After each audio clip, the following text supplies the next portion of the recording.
Welcome, everybody. Before we get into this, I just want us to take a moment to breathe. Breathe in, breathe out. Because this has been a long Eurovision season, and we made it. We made it. You made it. And this is our moment to get hopeful, to reflect back and reflect so that we can move forward better than we once were. I want to thank everyone for joining, and we're going to have an amazing conversation. But you know, I wouldn't be me if we didn't kick it off the only way that I know how. And for almost one last time, we might do it one more time, but for almost one last time, let's play that funky theme song. Eurovision 2024. I got a new video. Alesia Michelle. Hey girl. I'm ready to go. How you feeling? Eurovision fan. Yeah. Are you ready for the show? We gotta keep it real.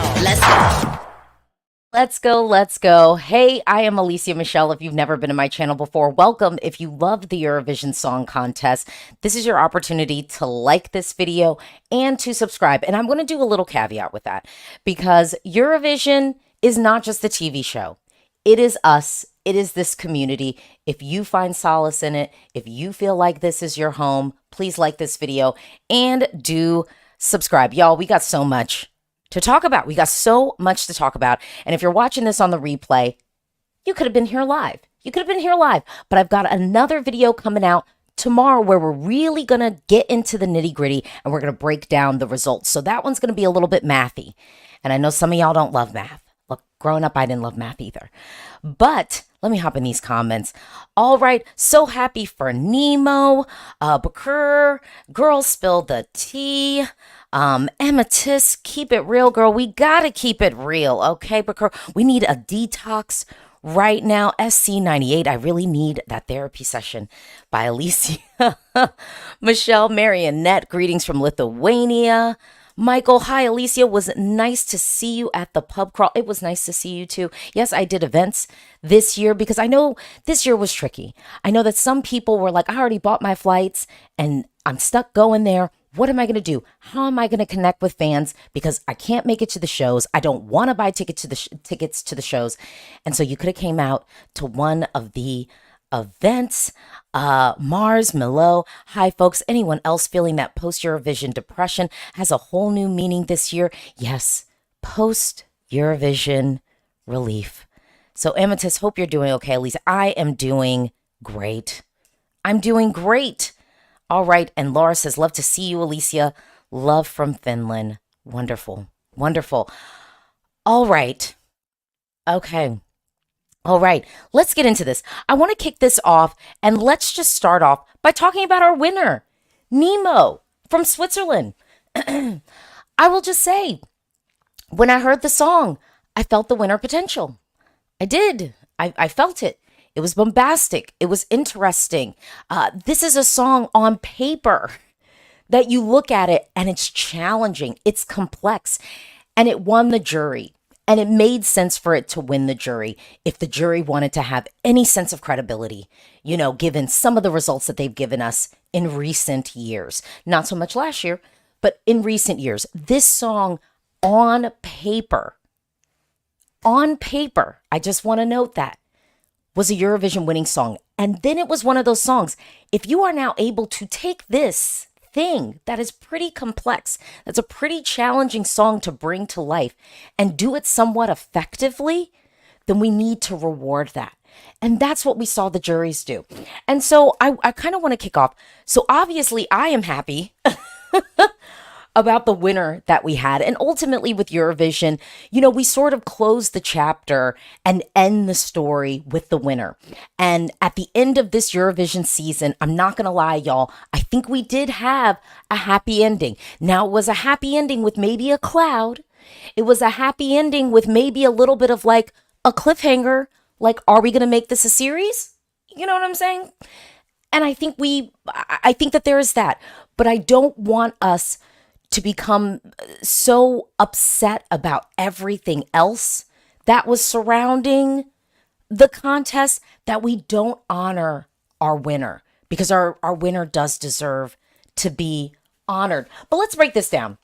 Okay, so this isn't necessarily the highest amount of like jury points that we have. I think Salvador Sobral still has that honor, but Nemo was able to get more points than even Lorien got last year. Now, one of the things I was curious about this year was I was wondering if this was going to be one of those years where the jury was sort of all over the place, because I felt in the national selections they were kind of all over the place. This year, not so much. And the jury did move in a way that was slightly predictable. And we're going to have a section at the end of this called the Vindication section. And this is where I vindicate you, but this is where also some of y'all are going to have to vindicate me, because I've only been sitting in this chair for almost 9 years, not this exact chair, but on this channel, saying some things. And some people just think at this point, I still don't know what I'm talking about. And that's crazy. Clearly, I have to know something. And yet again, I was vindicated. But guess what? You know things too. And so we're going to vindicate you as well.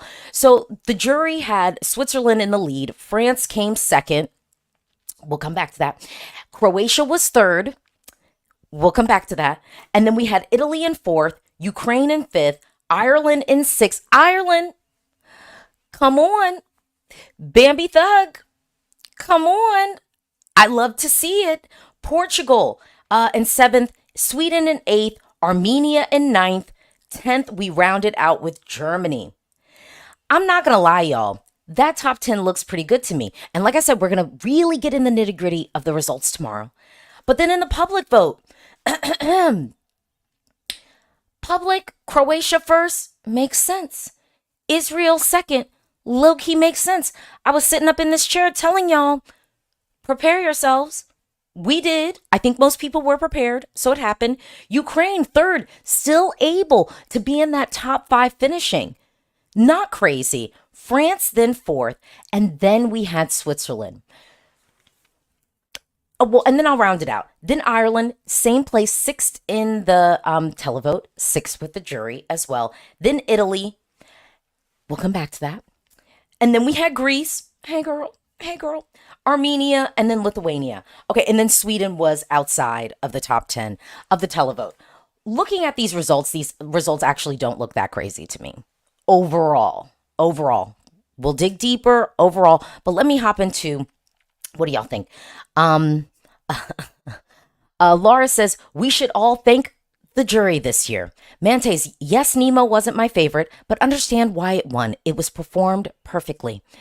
Movie Man, Switzerland has won the juries 2 times in the last 4 years. Talk about a turnaround. Switzerland sucked at Eurovision in the 2000s and the 10s. Yes, look at that. And we have to thank Pele. Pele is really the one who went up in there in Switzerland and was like, y'all, we got to get it together. So we got to give shout outs and kudos where due, period.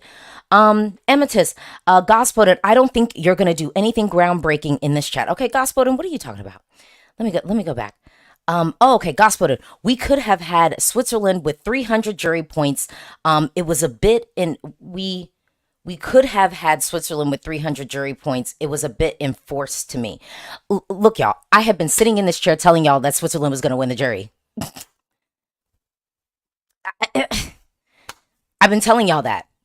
Why? Because again, the composition itself was already challenging. It was already daring. It was already going and doing something that we've seen juries appreciate before. Some of y'all were fighting me, thinking that France was going to win. I was like, if France couldn't win with Voila, it ain't going to win with this one.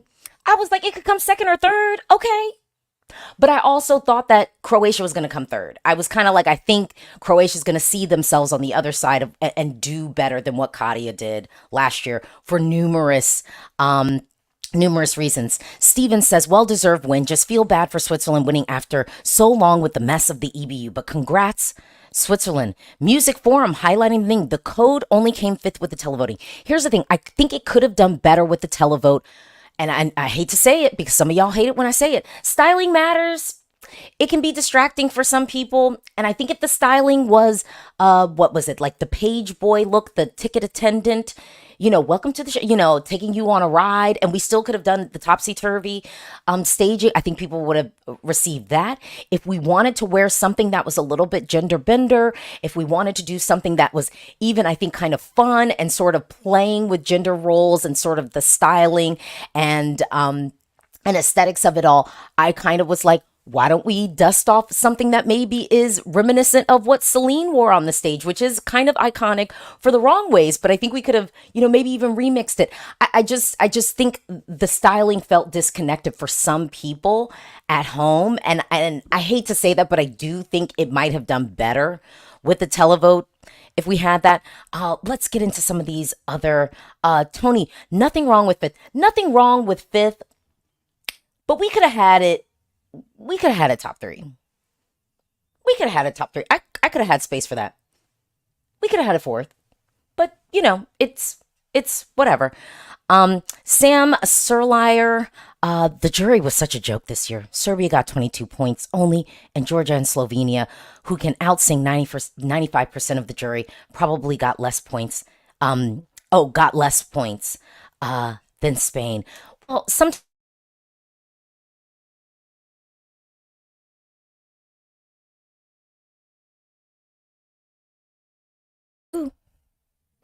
Can you? Okay, I got like a weird echo. Are you still with me? Are you still with me? Maybe you are. Okay. I don't think that we can look at the jury and say that it was a joke this year. I just don't. I think the jury overall did what they needed to do. I think that they did honor vocals. I do think that the jury, for the most part, honored innovative staging. Shout out Bambi Thug. And I think the jury really did look at that criteria for the most part as a collective. But not to give them too much shine, not to give them too much shine. The televote, y'all did that in the semifinals. The televote, I have to give it up to you. In the semifinals, you did everything. You did everything that you needed to do. Okay. And I appreciate you. I really, really do. Okay. Next up, I kind of, I, I kind of want to shift a little bit. Okay. Hold on real quick. Ah, getting like feedback in my microphone. I want to shift a little bit and I want to talk about the overall show. I want to talk about the overall show because remember, tomorrow we're really going to be breaking down these results. Okay. We're really, really going to be going into the nitty gritty, getting into the math. But let's talk about the show overall. Overall, this was a well produced show. I think, the show moved pretty quickly. I think, our transitions were good. We had mostly decent camera angles. I do think we had a case of some of the national selection performances looking a little bit better on the national final stage than they did on the Eurovision stage. But ultimately, I do think technically the show was good this year. I've had notes in the past for some of the technical decisions, but there. Let's talk about the hosting. Eurovision. Let's ease up on the let's put like a well-known actor or someone in the space. Let's ease up on that. Let's lean a little bit more into um let's lean a little bit more into the presenters. Let me hop into some of the comments. Seba, Spain looked way better in Benidorm. I kind of agree with you. Spain's performance was one of the performances that I do think actually, because there's something about that performance that gives a little bit cabaret. It gives a little bit intimate, but come on in. We're in the club together. And I mean, once you take it to the Eurovision stage, we're now in an arena setting. Even if it's a smaller arena, we're still in an arena setting. So there's going to be this desire to showcase the crowd. And I will say a desire that in some ways was beneficial to Spain because Spain was a crowd pleaser. So you want to figure out how you incorporate that energy that the crowd is giving into the performance. But I do think if I was Nebulosa and I had to pick one of the videos to put on my YouTube channel and say I couldn't pick both, I might go with the Benidorm Fest performance over the Eurovision stage performance because I do think if we're talking about highlighting the artist in the best way, I think that performance actually outshone. Leander says, I thought the show in 2013 was better, although this year had better songs. 2013 is a year that I often do rewatch, mostly because I love Petra. I actually don't hate the songs that year. And of course, I do think this year, song wise, was one of the best sonic experiences we've had at Eurovision. I don't want that to be lost. That to me, song wise, this was the best collection of songs I think we've ever had at Eurovision. I think us calling this the best holistic show, I think we can still have a conversation about 2016 and even 2023 in that regard. And I would say mostly, I think that because of the hosting, the ball was dropped by Malin. Sorry, girl. You're an actress. That's great. But presenting is a different beast. And I'm sure that you now know that it is a little bit of a different beast. So for Switzerland, next year, I don't know what y'all want to do. I don't know what y'all want to do. But let's not go from the can of like Swiss actors. Let's really, really try to find comedians. Let's try to find presenters. Let's try to find theater performers, people who have that ability to improv and kind of move on their feet. You kind of need to have a little bit of energy like that with anything that is a live show. Frederick says, but Malin was warm and kind. She was really pleasant and improved through the three shows. With love, this is the Eurovision Song Contest stage. I don't want most improved. This is not your test run. I want proven, tested talent. You can be nice and you can be kind, and this can still not be the form with which you will excel. And I want to see people, yeah. Gospodin, referring to the comment that talked to me, I said the code won't do anything groundbreaking after the contest. That's why. Oh, okay. Okay. Chantel Deroux, the hosting production lacked joy. I know there were external stressors, but everything looked minimalist. Outfits, green room, design, interval acts were yawn. May as well have been an X Factor final. Well, y'all know I don't watch the X Factor. Maybe for some of those reasons. I don't know. Matthew Faustini, first of all, thank you. Hot controversial take. Dutch disqualification helped Nemo and hurt Eden. Joost in the final would have split the non-Eden public vote 4 ways instead of 3. I don't think you're wrong with that. I think that you might be on. You might be on to something there. Gozi talking about the hosting. Can we get Barbara from India? I like Barbara. I might love Barbara. Barbara was great. I would love to experience Barbara in English because Barbara was already making me laugh and bringing the jokes in the German national selection, and I felt so out of the loop, and I was just like, girl, I want to be there. I feel like this is really funny. I was already getting it. So I'm like, imagine you in English. For me, this selfishly, imagine you in English. For me, this would be amazing. Gospel, I feel like Switzerland will be a super professional host. I think Switzerland has the opportunity to be professional. I don't know if we're going to get like a fun show. Like, I don't know if Switzerland's going to give us fun, but I think they could give us like refined and elevated. And after this past year, I don't think I would hate refined and elevated. Leo Alfonso, the feeling this year was not Eurovision. Instead of post-Eurovision depression, it's more of a post-Euro relief. Nithmo, seconding, let's get Barb. Actually, I think, could we make that happen? Could we make that happen? We're going to get into our hopes and dreams. I've got another video coming out soon. It's already scheduled. Hit that notification bell. We'll break that down. Sandro, I think, referencing Matthew's comment, disagree, Baby Lasagna would have won the public vote regardless. I don't think Matthew was saying that Baby Lasagna wouldn't have. And I agree. I think Baby Lasagna was still on the way to winning the public vote. But I do think Baby Lasagna probably would have gotten less points because I do think some people would have maybe split. Like, I'm going to give some to Joost and I'm going to give some to Baby Lasagna. Okay. ESC Stan, did you see the camera issue with Austria? It was so sad. I did see the camera issue. I don't think that was a camera issue. I think actually what happened, it was almost like a stream. Like, it seemed like a very technical thing that I almost don't even know if it could have been prevented to a certain degree. It almost seemed like a streamer thing. Let's talk about the stage.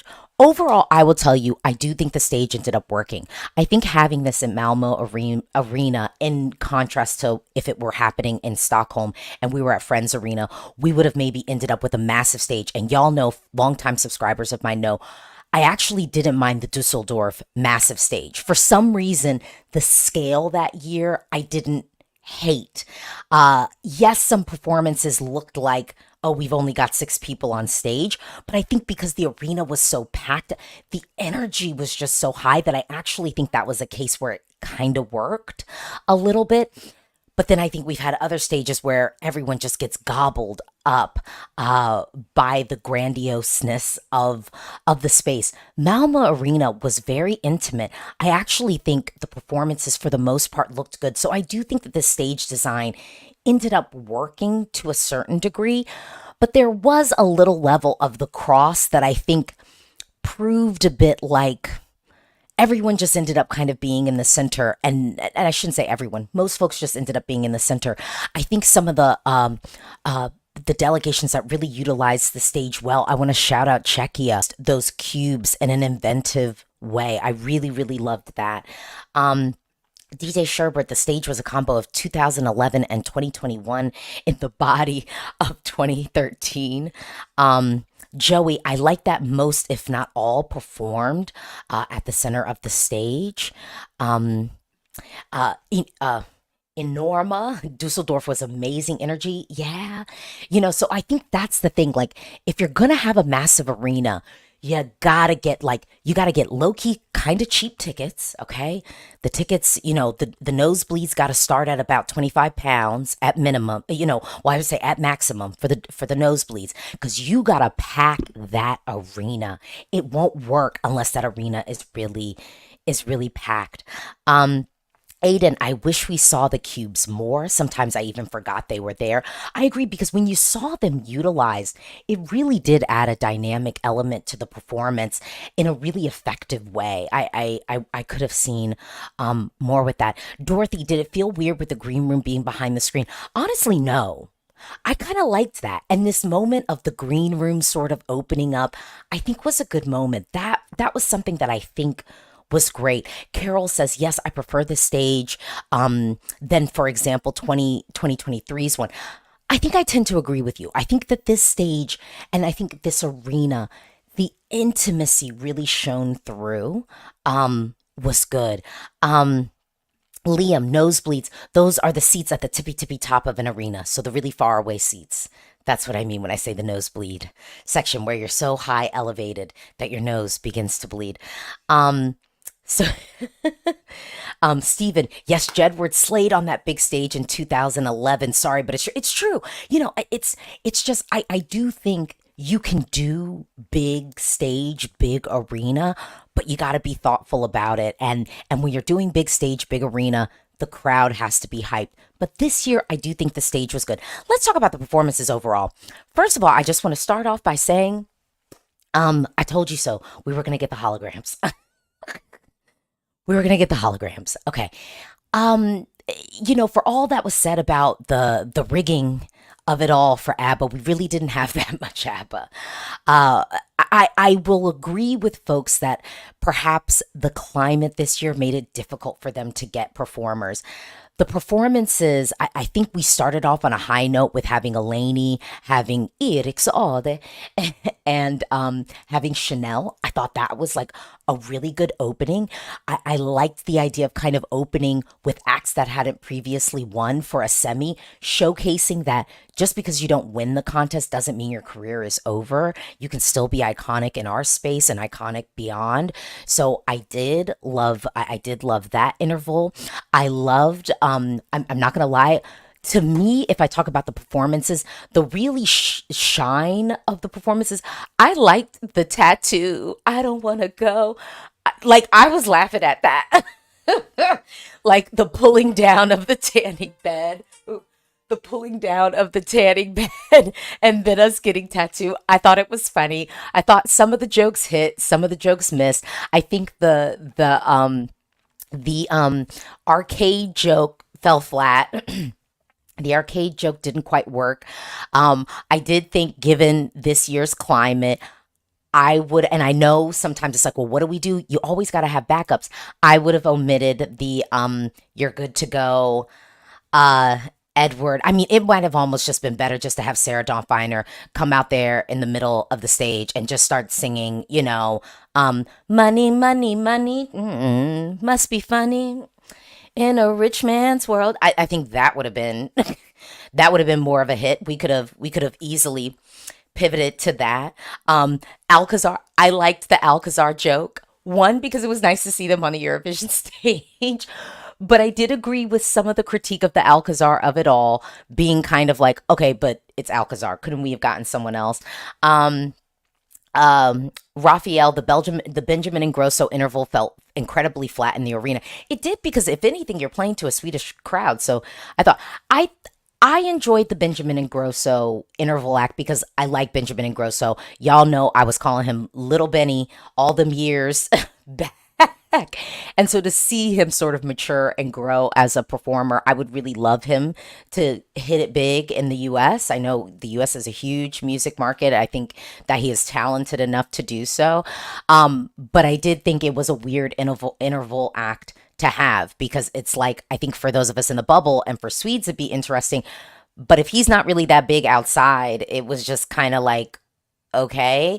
You know what I mean? Because it really was like a Benjamin Ingrosso halftime show, as opposed to in the past when we've seen some local performers, they're performing in something that's like a piece, or like the whole piece is like a message or something like that. And in a year like this, I think that that actually would have been more effective than having the Benjamin Ingrosso halftime show, even though I didn't mind it. Um, so yeah, Lorenzo T. Petra's postcard was also fun. I loved that. I thought that was fun. Vlad having Sarah Tab was iconic, and I hope Turkey considers coming. To me, having Sarah Tab come back was iconic. But then I was sat there waiting for the announcement that Turkey was coming back, and we didn't get it. The grinder joke was hilarious. Okay, there was good writing here. There was definitely good writing, and so shout out to Edward. You did that. But I think what could have been done better performance wise was, I think we could have had more intentionality behind some of the interval acts. Some of them felt, I mean, the sing along one I thought was like, it felt a little lazy, if I'm being critical. It's just like, okay, it's Eurovision. We're going to have a karaoke moment. It just felt a little bit on the nose and like lazy for me. I thought we could have done something a little bit more dynamic. Period. Yeah, period.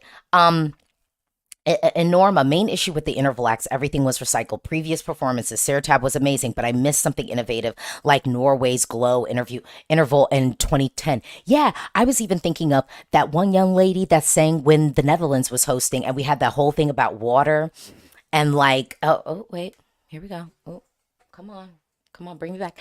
Um, but we had that whole interval about water and sort of the climate of it all. And although it might have been cheesy, it was beautiful. We had dance, like it felt. And there were other things that I think we could have honored if we were celebrating Sweden. We've never had like an Avicii tribute. You know, Ace of Base also had like the anniversary of their hit of like I saw the sign. We couldn't call them up. You know what I mean? Like I just, and yeah, we had but then that just led us into something else. The flag parade was also a little bit of like, especially after I think the flag parade being so epic last year, this one definitely was gonna fall flat. And so maybe they just didn't even bother. But I think we could have tried. We could have tried to top it. You know, I, just a thought. Um. Mr. Dean, what's your opinion on artists having themselves on the screen behind them during their performance, like Saba this year? To me, it almost never works. It can work. I've talked about this. It can work, but you know, um, yeah. Um, uh, Jakna, Yachna, y'all know I'd be trying. The Loreen performance was mesmerizing for me. It was good, but we could have had dancers. or more dynamic camera angles even for that. Um, Jess, what was this? Je Sargent. Sing along felt cheesy for anyone outside the bubble. The performances, mm, yeah. Um, Someone said S. Jodney, the face in the background performance often feels lazy. It can, and then I will say Raphael, it worked for Sylvester Bell. I just like it when it's manipulated and intentional. I've talked about that ad nauseum, and I don't think we had a whole bunch of face performances this year, so it wasn't really the banner thing. Okay, let's move on. Let's talk about the rest of the world voting because I am an American Eurovision fan, and I did do my voting this year. I did, and I will say at the grand final, I voted for three countries. Okay, Croatia, Ireland, and Switzerland. Okay, because I got three credit cards, and I voted for them. That is what I did. Let's talk about the rest of the world voting, and again, we're gonna break down the results later. But I did just want to highlight the idea of kind of, do we want to keep doing this? Do we want to keep doing this? So the rest of the world, I already told you, I was not surprised. I told you all that the rest of the world was going to give their 12 points to Israel. I knew that was going to happen. It happened last year. Wasn't that crazy of a thing. Then runner up, we had Ukraine. Made sense. Not crazy to me at all. Then we had Croatia. Then we had Ireland. Boop, boop. Boop, boop, boop, boop. Then we had Switzerland. Ooh, ooh. I don't wanna go back. Um, I'm like, I don't wanna go. Uh, but here's the thing. As someone who doesn't mind Eurovision becoming more popular, I think that the rest of the world voting is a necessary thing to allow Eurovision to become more popular. I've said that for years, even before the rest of the world voting was a thing. I was like, if there's just some way for folks outside to vote, it doesn't have to be weighted in the same way as Europe, but if there's some function for people outside to vote, I think that that gives people more of an incentive to watch because they feel like they're able to participate in the process, which is also a reason why I think so many Europeans love Eurovision, is because you feel like you can participate in the process, and we'll come back to that theory. Rugged Rat, thank you. I voted for Portugal, Iceland, and Croatia from rest of the world, and now I'm voting for you. Thank you so much. I really, really do appreciate that. Matt B says, gatekeep Eurovision from the rest of the world. Well, here's the thing. When you gatekeep Eurovision from the rest of the world, you can then, in a way, handicap the rest of the world from discovering these artists. And these artists are here to make their global introduction to the world, and having the rest of the world vote allows that to happen. So here, Matthew Lineham, I feel like we should keep the maximum 20 votes, but cap the maximum votes per country at 5. Wait, so maximum votes at 5. Maybe. The thing is, the rest of the world vote doesn't really carry that much weight anyway, y'all. It just doesn't. So I think you can allow it to be a little bit Wild Wild Westy, because it's probably not going to make that much of a difference. Now, if we come to a year where it ends up getting tricky, then we'll need to evaluate. And Eurovision has evolved before in the past, so I think we can revisit. Max Gain, rest of the world, was quite good. I was happy with the result. Here's my only tweak on the rest of the world voting. I think in another way of allowing Eurovision to become global is I think we need to have a rest of the world vote, and I think we need to have a rest of the world jury. I just do. I think that this is an opportunity to bring in, I mean, if we were able to get Justin Timberlake at an interval act and Madonna, I just think, why don't we bring in some, record producers from Latin America? Why don't we bring in some, maybe an artist from the States, someone from Canada, someone from Southeast Asia? Can we get some K-pop people in the mix? Cassiopeia, she's got a hookup. So we could get some K-pop artists in the mix. Let's get somebody from Turkey. Sarah Tab. We got her phone number. we could call her up. I think that we need to think about having a rest of the world, yes, televote, and I think we need to think about the jury. And I will deliver the points. But no, I think that we do need to have that. I mean, overall, I think where the rest of the world ended up allocating points, it wasn't crazy. Like, I don't think that there was any country kind of included in there that was like, huh? How did they get points? I think it did line up ultimately. So I think rest of the world voting is here to stay, but I do think we could revisit. Lucia, it's great that Eurovision is becoming more popular among Americans. It should have been more popular before. I agree. Um, Excuse me. ESC stand, yes, rest of the world jury would be so good. Um, Frederick, yes, rest of the world jury is a very interesting idea. Okay, so y'all kind of agree. Oh, Lucia, yes, rest of the world jury. Yes, finally someone saying that. So no, I think this, and then we got Daniel, no rest of the world jury, absolutely not. Daniel, don't rain on my parade. I just feel like though, if we're balancing all of Eurovision, if all of Europe out, then I think we need to balance the rest of the world jury out as well. And like I said, I think it would be an easy thing to do to make it up of folks outside of the bubble. I just don't think that it would be outside, I mean, participating country bubble. I don't think that that would be a crazy thing.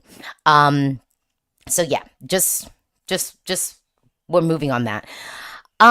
Okay. Let's have a little moment for the songs that we left behind. I'll tell you, the candle that I'm lighting this year is I'm lighting the candle for Malta because y'all, Europe, what does Malta have to do for you? Have a cleaner national selection because that's what I think it is. I think the first impression that Malta is giving in their national selection is not great, and I think that it is tainting a little bit of the momentum that a small country like Malta really needs to have.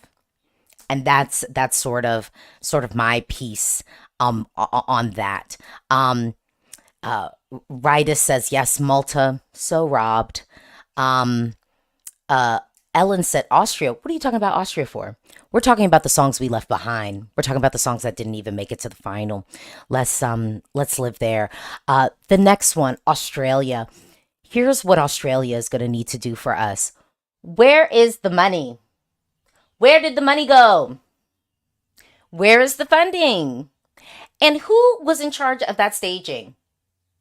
Because we didn't have a narrative. We didn't have intentionality. What happened? You could have made it. You could have made it. But no, really, Australia, we need to get intentional about our staging again. Because y'all are low key invited guests to the party. You know what I mean? And so, as invited guests, y'all got to invest.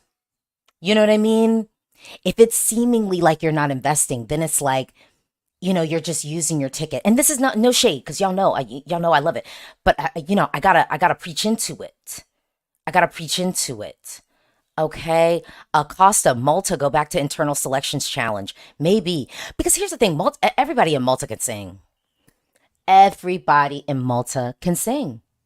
Y'all got options, and even in your national selection, that young man, there's a couple of people in Malta that I'm like, y'all got it. Like y'all really got some sauce there.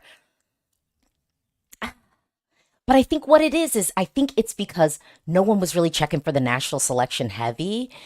And so then it just, yeah, the momentum got lost. That was, uh, Liam, have a song in Maltese. I agree with you there. I mean, at this point, can't we just have that young man just go on and send that young man, what's his name? Aiden. Let's just next year, because this year was so, you know, let's just have Aiden come back and give us a song in Maltese. And if that doesn't make it, then okay. Then okay. But I do think it's the first impression. It's the first impression that's not going. Let's go on to let's the songs we left behind. Let's talk about Czechia. Let's talk about Czechia. Because when I did my reaction to Czechia's song, it was never the song. That song was firmly in my ESC Faves playlist. Okay? Your sorry means nothing when everything else stays the same. the song was never the problem. It was the vocal delivery.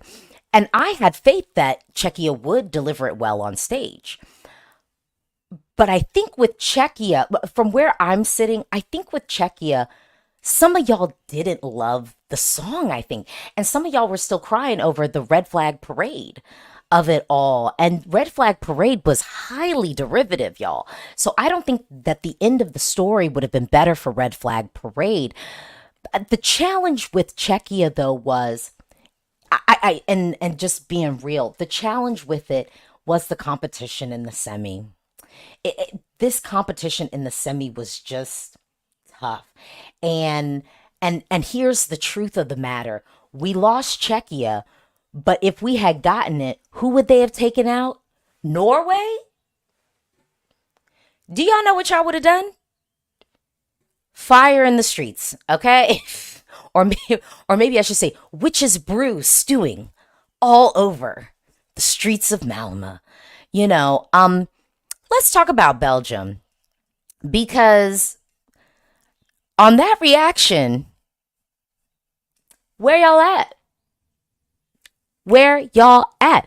We've been telling y'all for years that Belgium has ruined great studio cuts before. And the issue with this studio cut was it took too long to build. And we noted that. We noted that people might tune out in minute 1. Now, I thought the song had enough momentum to make it through. I did. But, here we are. Tally Bari, Alesia, Sweden has Melody Festival and it's huge as Eurovision. I think Sweden, and with the help of some countries, they can live stream and we don't need the EBU. What do you think about it? I'm gonna need you to clarify that question a little bit more. You're just saying that we don't need the EBU to even produce Eurovision and just have SVT do it. That's not gonna work. That's not gonna work. That's not gonna work. Vlad says Belgium got last in the semi. And well, hold on. They didn't get last in the semi. They got, or maybe in no.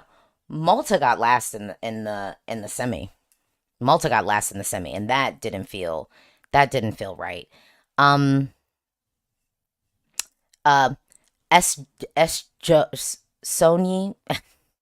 I'm not working with this. Unlike most years, bottom 5, I love all of them. This year was so strong. This year was very strong. Okay. Belgium was lost in Verona. Agu says Malta's performance looks sloppy. Sorry, it didn't look that sloppy. Okay. Gospel, I knew Belgium would non-qualify even before the rehearsals. Poopy Pie, what was that Belgium song anyway? Forgot about it. Before the party is over. MC, as weak as Belgium staging was, I still think it deserved to qualify, as it's a good song. The issue with Belgium, honestly, ended up being the vocal. Musti was sharp. Not just off key, sharp. And sharp throughout. And I think that ended up really being the downfall. I don't think the staging did it many favors, but I think if it was executed well vocally, we could have gotten it. So that's where we're at with that. Now, we're gonna go into the mess. Because this year at Eurovision, there was mess. And I don't know. I have some ideas of what could be done. But can we just take a moment to recognize that this year there was some foolish stuff that went down. Joost was not at the grand final, and there was a lot of Dutch people who wanted Joost to make it. Dutch people that were literally in the audience. Okay? Did y'all like that music? Okay. Let's talk about it. So let's start with the top of the mess.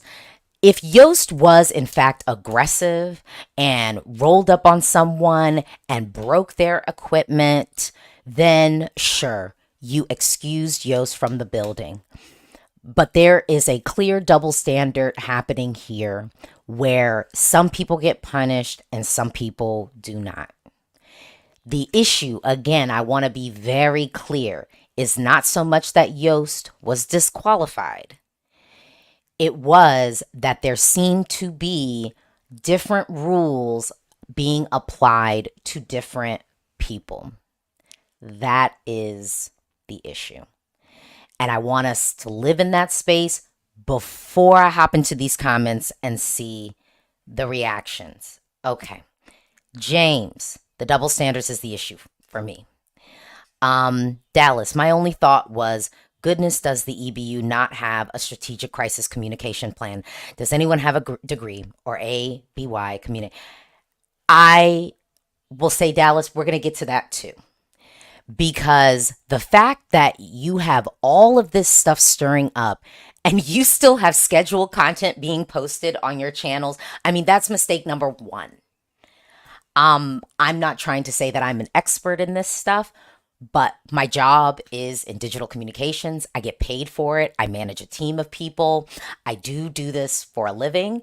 And I have had strategic communications training and actual certification, and mistakes were made.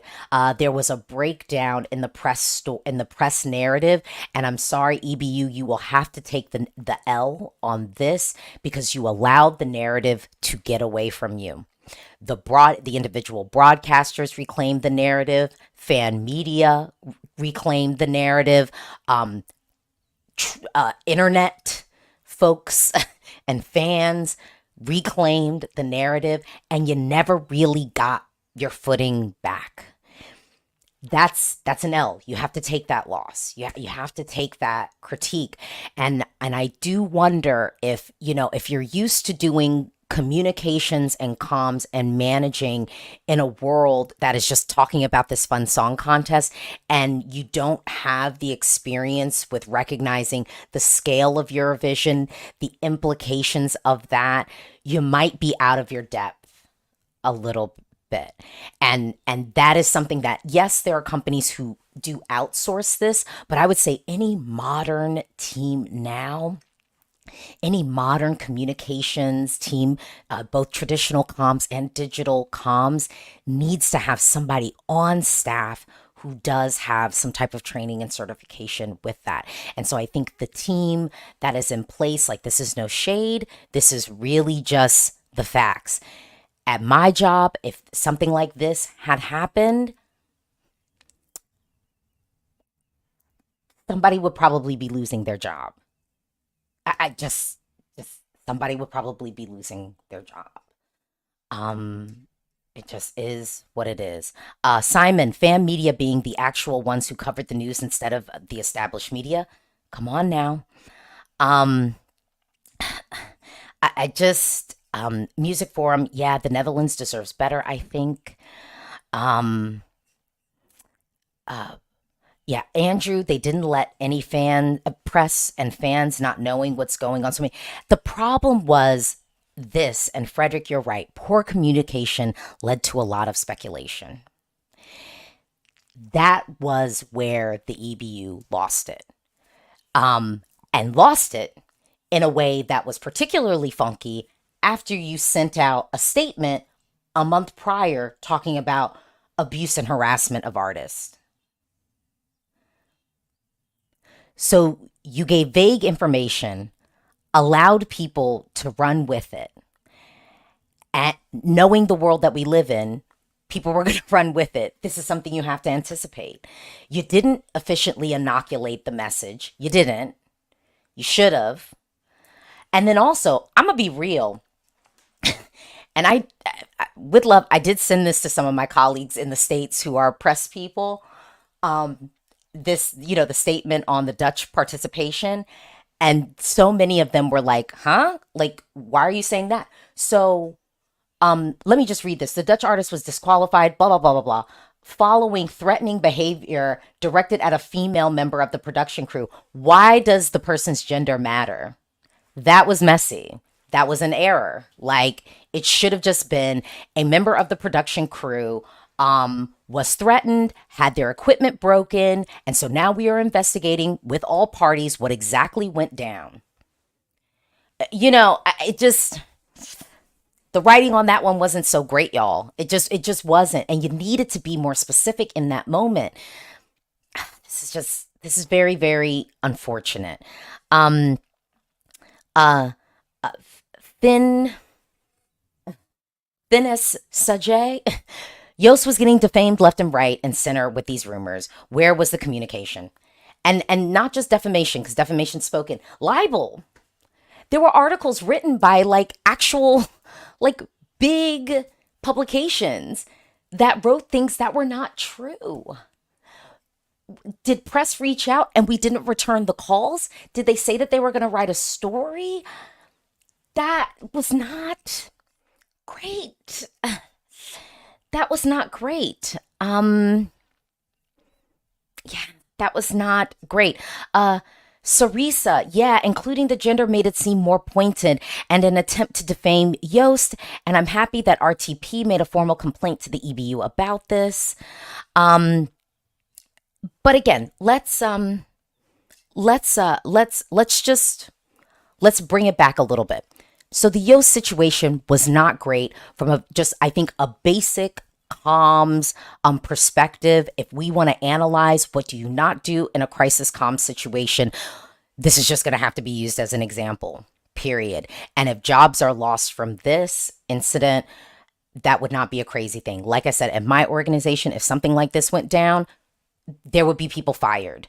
If not fired, removed, demoted, moved to another section to work on something a little bit maybe more within their depth. That's just how it kind of goes. And I say this because we've had experiences, but never this bad. It just never this bad. This was not good. So then moving on.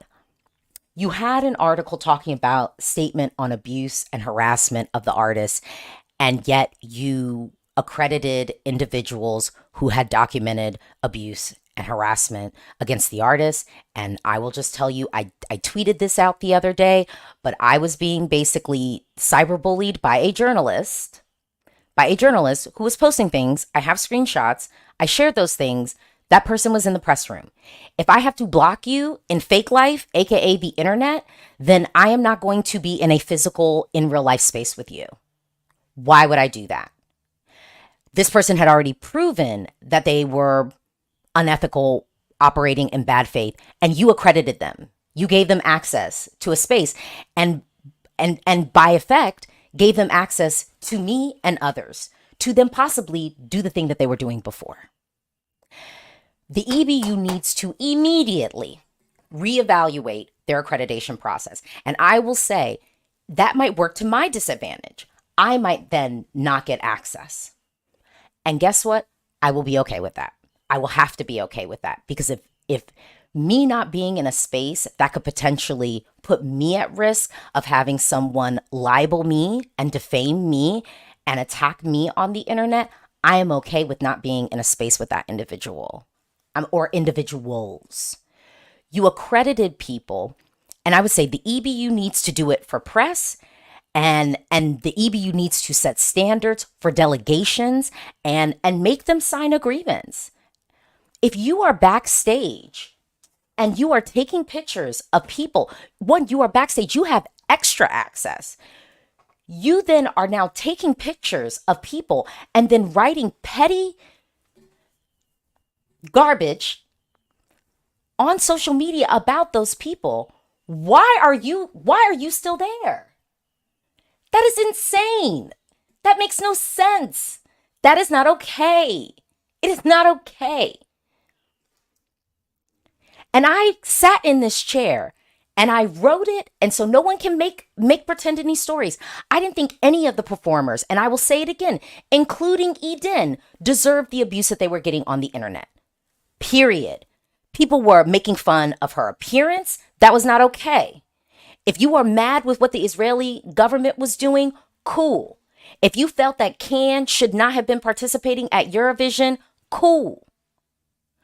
But the idea that you then want to turn that around and make fun of a young girl's appearance just for shits and giggles, that's not okay. It's not okay. So I'm saying this for everybody. I'm saying it for everybody. It was not cool. And the fact that there were people who got extra special access, this is not just press. Special access to be in the delegation bubble is special access. Who were engaging in cyberbullying and harassment, because that is what it is. If you are taking a picture of someone without their not even taking a picture, if you are taking a photo of a photo and then talking shit on social media about that person, if you are actively saying, oh, don't vote for this song, blah, blah, blah, and you are sat up in a delegation bubble, you are not allowed to be there. You should not be able to have the access to be there, period. And if Yost is getting ousted for being bad and yelling at someone and making threatening remarks, then those people should have been removed as well, period. I'm not going to say anything else on it. I'm done. Because I will say I've been covering Eurovision for years. I have always had critiques about some of the professionalism, the work ethic of some of the people in the press room. Some, not all. There are some people who are there to work, and there are some people who are there to post up, take photos, and watch the shows. If I'm in the press room, I want to work. That's what I'm there to do. That's what I want to do. If you are in a delegate bubble, you are not there just to be posted up talking shit about other people. Don't you have a job? And let me just say, because some of the comments that I got on my social was telling me to get a real job. I have one. I have one. So, this was unfortunate. We have had a pattern of I think, and this has been a slippery slope of, I think, lax policies around access. And I'm saying in this moment, we can't do that anymore. We can't do that anymore. I think even for press, your access should be based upon your actual reach, the content you have produced, and you need to write out and tell them what you plan to produce with the access that you will be given. And I do believe the comms team should evaluate all of those on a case-by-case basis. For the delegations, because there's a little bit more flexibility, they can have a social media person, they have a stylist, they have makeup people. Those people need to sign agreements. And the agreement needs to be clear that if you do any of these things, your access will be immediately revoked. And guess what? Your artist might have to go on stage with no makeup. And that's going to be on you because you were there to do a job. And clearly you were busy doing something else that was not your job. Okay? And anyone engaging in gotcha journalism, surveilling, because this was happening. There were people definitely like walking over, ear hustling folks' conversations, looking over in people's like computers to seeing what they were writing and trying to like take pictures. You should not be there. And if someone reports it, you should be immediately removed. It's simple. Swiss Steph. Not want to look biased, but Switzerland winning and coming back where everything started could be a good restart. Can't wait to host y'all. Look, we have an opportunity to really reset this year, 2025. And I am optimistic that we will be able to do that reset. I am optimistic that that reset will occur. Okay? I really, really think that this year, and I work in labor, so I'm not coming for people's jobs. But clearly, changes need to be made. And I'll be real. I mean, and can I just be candid with y'all? Can I just be candid with y'all? Well, maybe before I get candid, let me just hop into the comments. First of all, okay, here we go. We're gonna, yeah. Okay. Jojo, as I said, many topics were then mixed together, and that all came out was confusion and conspiracies. Um, Meeks S14 fan media would be the first to go, though. You know, there are a lot more of them not working than established media. Here's the thing. This is why when people apply, you have a real application process where you pick and choose, where you go, this person has the most reach, most subscribers. We're seeing their TikTok videos averaging, I don't know, like 50K views or something like that. You set standards in place for access because ultimately the job of any corporation when you're coming from a comms communications perspective is that you want to create a situation where these folks will get maximum exposure. You also might say, what are your audiences? You might want some people who it's like, oh, the bulk of your audience is the US. We want to grow there. So we're going to put, we're going to make sure that you're in the room. You also make these people tell you what they are going to produce with that access. And you should really vet it and maybe even come back at people and say, hey, you said you were going to do this. This person's already doing this. So like, are y'all going to work together? Like, it's just like actually vetting people. And it takes work. And I know capacity is a thing, but it is necessary work that clearly needs to happen so that you can move forward, getting that maximum reach and creating an environment conducive to working. Okay. Kind Diva, the way all the artists have no nice things to say about their experience. Feel so bad for them. Yeah. Yeah. Frederick, wow, bravo, Alesia, for such insightful remarks. Very mature and balanced. I'm not a child. Fade away and radiate. Do you think the experience this year will prevent some countries from coming back next year?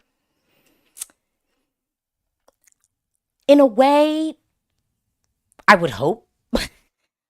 And I say I would hope in the sense that they go, yo, this happened, this happened, this happened. Tell me why I should come back to this. Because it cost me this much and this much and this much. So like, you need to tell me that this and this and this is not going to happen so that I can justify paying this and this and this to be present. And I think that that is a fair thing that all broadcasters should do. Vlad, Bosnia is considering coming back. I don't know if they're coming back to Switzerland though, y'all. Ooh. Music Forum. Yeah, we should reset everything from voting system to sponsors. We'll see. We'll see. Audie, what about next year when there will be 10 countries less? Who needs all that? I mean, we'll see.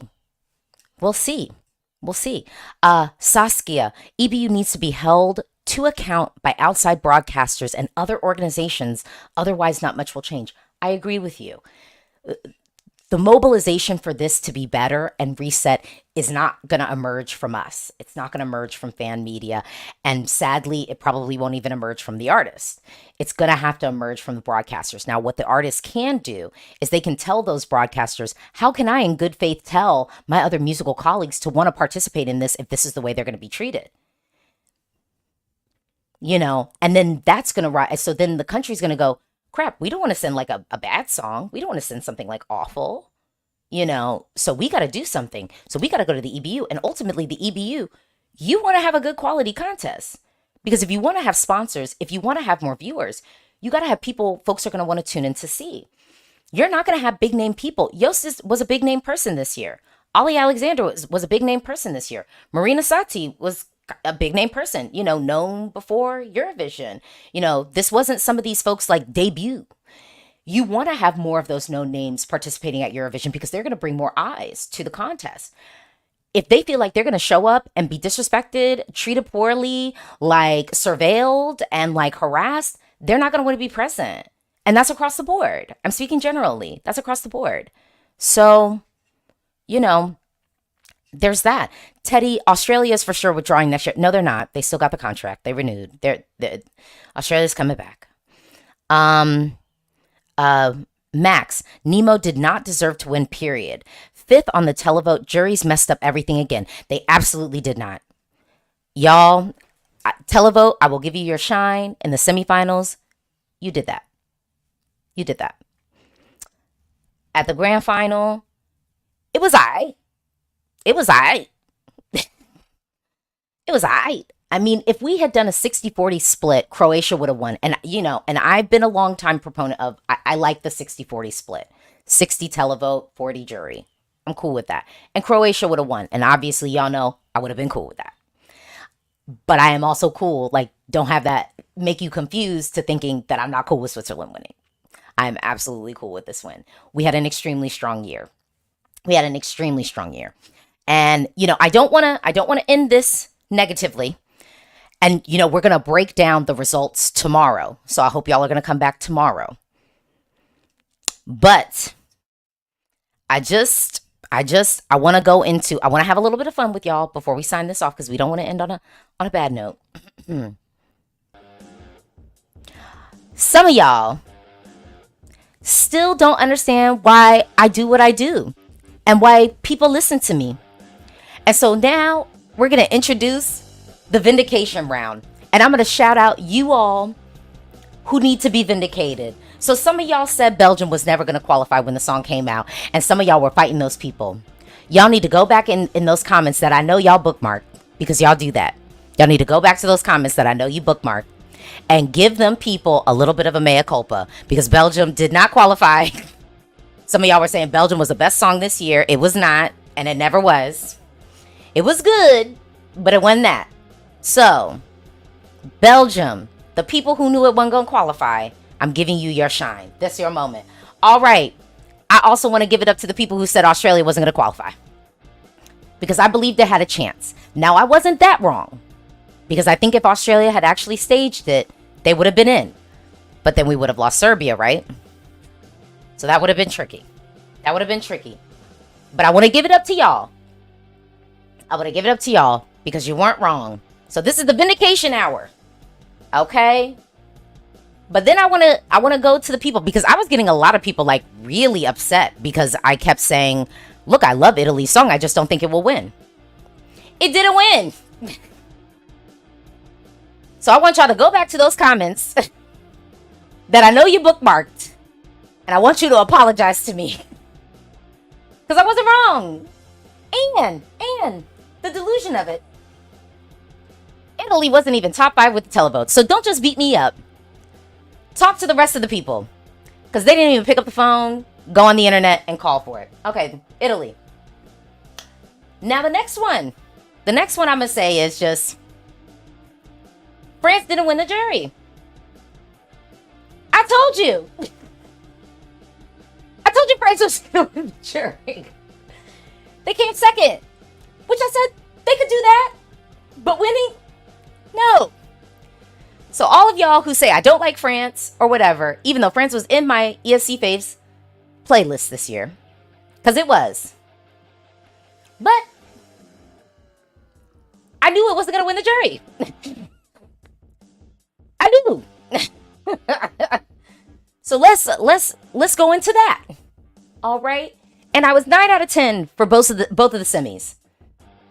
So, because I've seen the tweets where people say my takes are always off. When and where, baby. When and where, baby. And I'm right where it matters. I'm right where it counts. I said Switzerland could win this year, and they did. That was fun. Okay, no, we're gonna keep it going because I'm gonna get into it with y'all. What do y'all want to be vindicated for? Let's see. Here. So, Mex 14, but France did not win because of poor jury final performance. That was my thought, at least. No! Did you see that margin? Did you see that margin? Switzerland was always going to edge it out. Okay? Ibrahim, France was never going to win the juries. But a lot of people thought that it would. Okay. Oh, wait. Another one. ESC Stan. Where's the people who said Bambi would not qualify? I said Ireland was going to qualify. I even said in my prediction, I was like, oof. I think Ireland could even qualify comfortably. I was like, crazy. And this was before we even have rehearsals. So yeah, everyone who counted out Bambi Thug. This one's for you.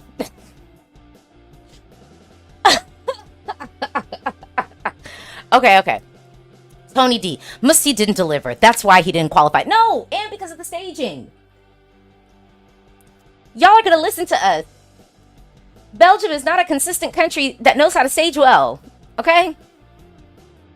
We want them to do better. Stop making it seem like we don't want them to do better. We want them to stage well. So Belgium, it's going to be in Switzerland next year. Come back with a vengeance. Hire somebody. Come on. Okay. Okay, what else? What else we got? Okay. I'm like, I just wanted to do some vindication. Oh, okay. Oh, wait, here we go. Anonymous. Most importantly, don't believe the bookmakers. Well, I can't completely get behind that. But I will say it was nice to have a year where the bookmakers did not predict the winner. Okay? So I want to just give a shout out to all the people who had money to bet on this thing. You know, Croatia didn't win. All right? The bookmakers, you were wrong this year. Switzerland won. So, there you go. Muffin Girl, we were all wrong about Latvia. Okay, we're going to vindicate everybody. All right, Latvia made it. Latvia deserved to make it. You know, good, clean, well-delivered performance. I do think Latvia took a little bit of Belgium's thunder. But also proving you can get on the stage and do something tasteful. Okay? Tasteful. So, all right. I had to end this on a little bit of a fun note, and I hope no one's feelings are hurt. If you haven't already, please like this video and please do subscribe. I've got more content coming for you. The Eurovision season is not quite done, but y'all know I do go on vacation because summertime, we all deserve vacation. Okay? You deserve it. I deserve it. And I'm so glad everyone tuned into this. Really, I will be back. And so in order to close this out, I'm going to close this out a little bit differently. But, you know, I just want everyone to breathe in. Hold it.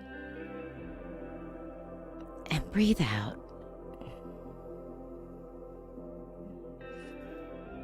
Let's inhale. And let it all go. We're going to have an amazing Eurovision 2025 season. Ultimately, the end of our story was Nemo being crowned. Non-binary, creative, with a song that was a combo of so many genres. We're going back to Switzerland. This is where we got started, y'all. This is like our birthplace. And we're going to own that. And we're going to take this opportunity to take the contest to the next level, to make it move forward in a way that more people come to the Eurovision Song Contest. Yes, we want our table to expand. So I just want to thank everyone for being with me this Eurovision season. And if you got to tap out because it was too much for you, I just want to say, breathe in and breathe out. Eurovision means so much to us. And it's more than just a TV show. This is our community. This is our community. We all play a part in it. And we all can make this the song contest we want it to be. That we know it can be. Nothing is ever perfect. But we're going to be kind. We're going to offer critique where it makes sense. And we're going to take a step back when we get heated. Okay? If you haven't already, please like this video. And please do subscribe. Thank you for watching.